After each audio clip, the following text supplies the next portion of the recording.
welcome back to my channel. Kembali lagi bersama aku Dini. Gimana kabar kalian hari ini? Semoga tetap sehat dan bahagia selalu dalam melaksanakan pembelajaran secara daring. Ya, seperti biasa, aku akan sharing ilmu lagi sama kalian. Kali ini materinya tentang pajak penghasilan atau PPH. For your information, materi yang akan aku sampaikan ini adalah materi untuk anak SMK. Jadi mungkin tidak akan terlalu mendetail. Untuk detailnya atau untuk lebih dalamnya nanti akan kalian pelajari di tempat yang lain atau misalkan di perguruan tinggi. Ya, materi ini nantinya akan menyajikan bahasan tentang definisi PPH, dasar hukum PPH, subjek pajak PPH dan objek pajak PPH. Ya, oke, jangan berlama-lama, kita langsung belajar. Oke, seperti yang tadi udah dibahas, PPH kali ini akan menerangkan tentang definisi, kemudian tentang dasar-dasar hukumnya, tentang objek pajak, dan tentang subjek pajak. Ya, kita mulai dari definisinya dulu.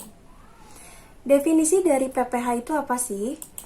PPH atau pajak penghasilan adalah pajak yang dikenakan terhadap subjek pajak atas penghasilan yang diterima dalam tahun pajak. Kata kuncinya adalah tentu saja penghasilan, ya. Jadi pajak penghasilan itu adalah pajak atas penghasilan seseorang, ya. Itu sih intinya. Kemudian dari definisi kita akan beralih ke dasar hukum. Nah, di sini ada beberapa dasar hukum tentang PPH. Yang pertama itu adalah Undang-Undang Nomor 28 Tahun 2007 yang isinya itu singkatnya tentang ketentuan umum dan tata cara perpajakan, ya. Yang berikutnya itu adalah tentang Undang-Undang Nomor 36 Tahun 2008, isinya tentang pajak penghasilan. Setelah itu ada tentang Keputusan Menteri Keuangan Republik Indonesia Nomor 184 PMK 03 Ini tuh isinya tentang isinya tentang penentuan tanggal jatuh tempo, pembayaran, penyetoran dan pelaporan pajak, ya. Selanjutnya ada tentang Keputusan Menteri Keuangan Nomor 254 PMK 03 2008 yang isinya itu tentang penghasilan pegawai harian, mingguan dan tidak tetap, ya. Yang terakhir itu ada dasar hukum tentang Peraturan Direktur Jenderal Pajak Nomor 57 PJ 2009. Isinya itu tentang cara pemotongan, penyetoran, dan pelaporan PPH pasal 21 atau 26. Itu dasar hukumnya. Kalau kalian pengen lebih lanjut belajar dasar hukumnya, kalian tinggal cari aja materi tentang dasar hukum. Kalian bisa lebih banyak tahu di situ. Ya, ini hanya secara garis besarnya saja. Kemudian dari dasar hukum kita akan beralih ke objek pajak. Nah, objek pajak itu sendiri definisinya adalah tambahan kemampuan ekonomi yang diterima oleh wajib pajak, ya. Jadi kalau bahasa kitanya tuh objek pajak itu adalah sesuatu yang dikenakan pajak. Nah, itu disebutnya objek pajak bahasa kitanya, ya. Kalau definisinya sih yang ini. Oke, selanjutnya apa saja sih yang termasuk ke dalam objek PPH? Yang pertama adalah imbalan atas pekerjaan.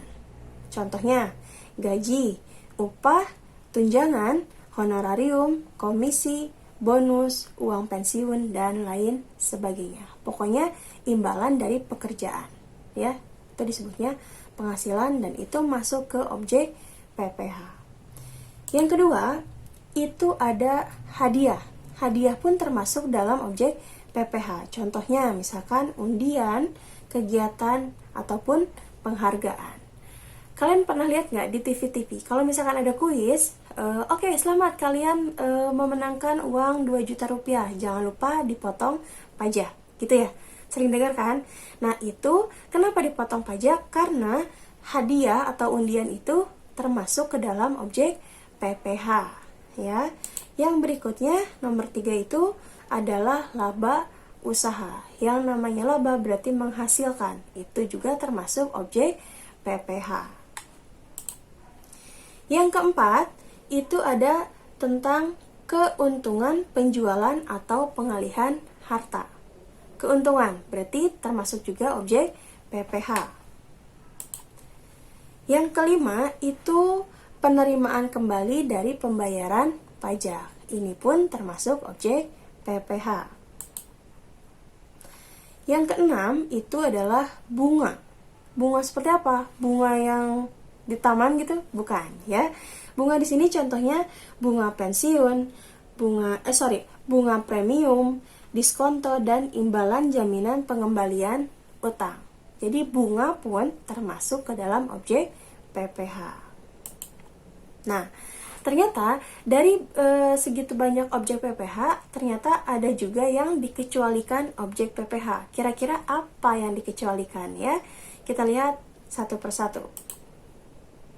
Nah, nomor satu yang dikecualikan oleh objek PPH itu adalah warisan. Ya, jadi warisan itu pengecualian objek pajak. Yang keduanya adalah harta setoran tunai sebagai pengganti saham atau penyertaan modal. Yang ketiga itu natura. Ya, natura juga dikecualikan dalam objek PPH. Yang keempat itu adalah bantuan atau sumbangan. Contohnya seperti zakat dan harta hibahan. Jadi mereka semua ini 4 poin ini dikecualikan dalam objek pajak, ya. Oke.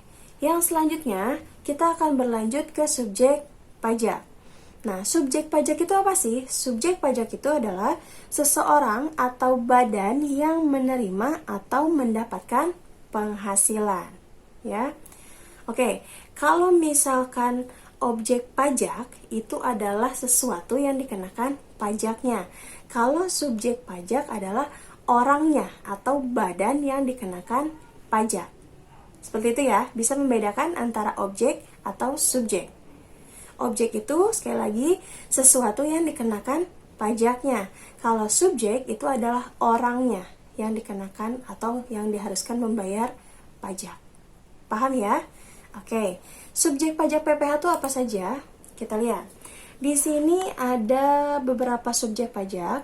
Yang pertama itu adalah subjek pajak orang pribadi. Berarti perseorangan ya, kayak aku misalkan. Aku juga termasuk subjek pajak orang pribadi. Nah, ternyata subjek pajak orang pribadi itu dikelompokkan lagi menjadi dua. Yang pertama itu SPOPDN dan SPOPLN. SPOPDN adalah subjek pajak orang pribadi dalam negeri. Kalau SPOPLN itu subjek pajak orang pribadi luar negeri. Ya, jadi bedanya hanya dalam dan luar negeri. Kemudian, setelah subjek pajak pribadi ada juga yang disebut dengan subjek pajak badan. Contohnya itu seperti BUMN, BUMD, PT, firma, lembaga, yayasan, organisasi politik, dan lain-lain. Pokoknya yang tidak bersifat satu orang. Jadi lebih ke badan atau gabungan dari beberapa orang yang membentuk suatu lembaga atau organisasi atau perusahaan atau lainnya. Pokoknya yang berkelompok gitu ya. Nah, setelah itu ada subjek pajak warisan. Yang terakhir ada subjek pajak subjek pajak bentuk usaha tetap atau BUT. Nah, di sini banyak banget contohnya.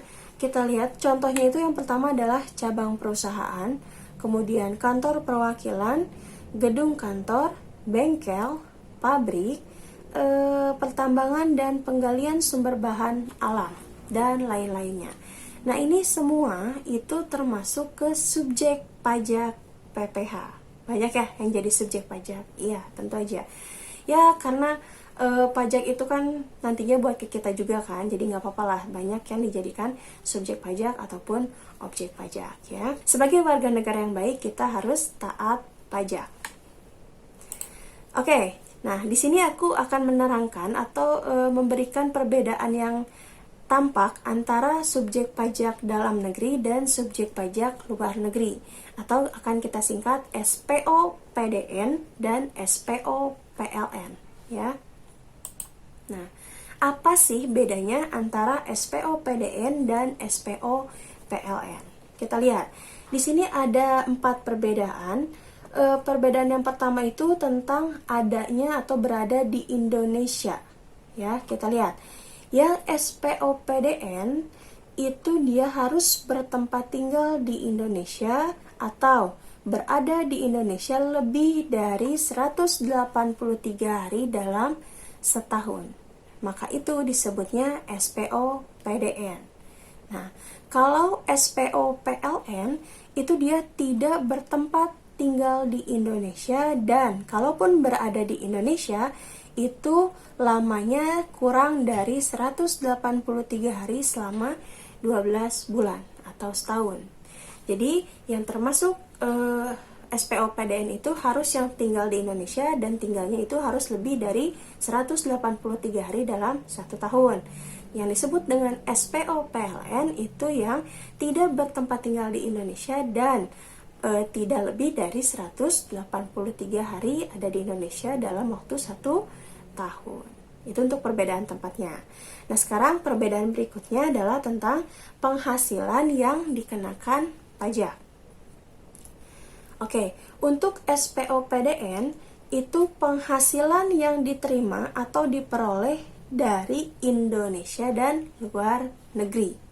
Ya, untuk yang SPO PLN itu penghasilan yang diterima atau diperoleh dari Indonesia saja. Misal, aku misalkan punya usaha di dalam negeri alias di Indonesia dan usaha di luar negeri.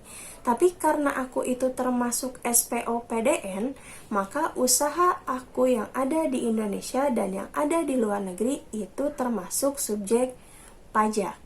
Ya. Beda dengan SPO PLN. Orang luar, misalkan orang kita sebut saja negara Singapura misal ya. Orang Singapura itu dia punya usaha di Singapura dan punya usaha di Indonesia. Usahanya 2 nih.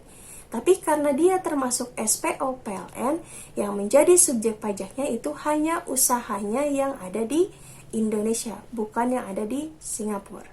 Ngerti nggak? Jadi kalau orang Indonesia punya usaha di Indonesia dan di luar negeri, itu dua-duanya menjadi subjek pajak. Kalau yang di luar negeri punya usaha di Indonesia, yang dikenakan atau yang dijadikan subjek pajak itu hanya yang ada di Indonesia, meskipun dia punya cabang-cabang di negara lain. Gitu ya, paham? Semoga paham. Oke, yang ketiga itu tentang tarif pajaknya.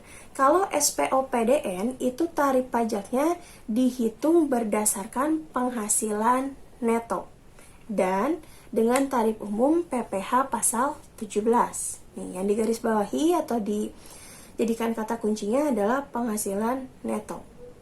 Kalau yang SPO PLN itu dihitungnya dari penghasilan bruto dengan tarif PPh pasal 26. Itu yang membedakannya, ya. Kalau SPO PDN itu yang dihitungnya dari penghasilan neto, PPh pasal 17. Kalau yang SPO PLN itu penghasilan bruto dan pasal 26. Oke. Yang terakhir ini adalah tentang penyampaian SPT-nya, ya. Nah, untuk yang SPO PDN itu wajib banget dia menyampaikan SPT, ya. Kalau yang SPO PLN dia tidak wajib menyampaikan SPT. Kenapa nggak wajib? Karena kewajiban pajaknya itu sudah dipenuhi melalui potongan pajak yang bersifat final. Jadi dia tidak perlu atau tidak wajib menyampaikan SPT, ya. Jadi di sini aku udah kasih kata kuncinya. Di sini aku bold itu buat memudahkan kalian dalam menghafal, ya. Kita ulangi sekali lagi untuk perbedaan yang ada di Indonesia. Kalau SPO PDN itu mesti tinggal di Indonesia kemudian lebih dari 183 hari. Kalau yang SPO PLN itu tidak bertempat tinggal di Indonesia dan kurang dari 183 hari. Untuk penghasilannya, kalau yang SPOPDN itu diperoleh dari Indonesia dan luar negeri. Kalau SPOPLN itu hanya yang ada di Indonesia saja, ya. Tarif pajaknya yang SPOPDN itu penghasilan neto dengan pasal PPh 17, untuk SPOPLN itu penghasilan bruto, ya, yang dihitungnya dengan tarif PPh pasal 26. Nah, untuk penyampaian SPT-nya, untuk SPOPDN itu wajib menyampaikan SPT, wajib banget. Nah, kalau yang SPOPLN itu tidak wajib, ya. Oke, semoga kalian bisa membedakan antara SPOPDN dan SPOPLN, ya. Oke. Oke, cukup sekian materi PPH kali ini. Nantikan materi-materi lainnya di video selanjutnya.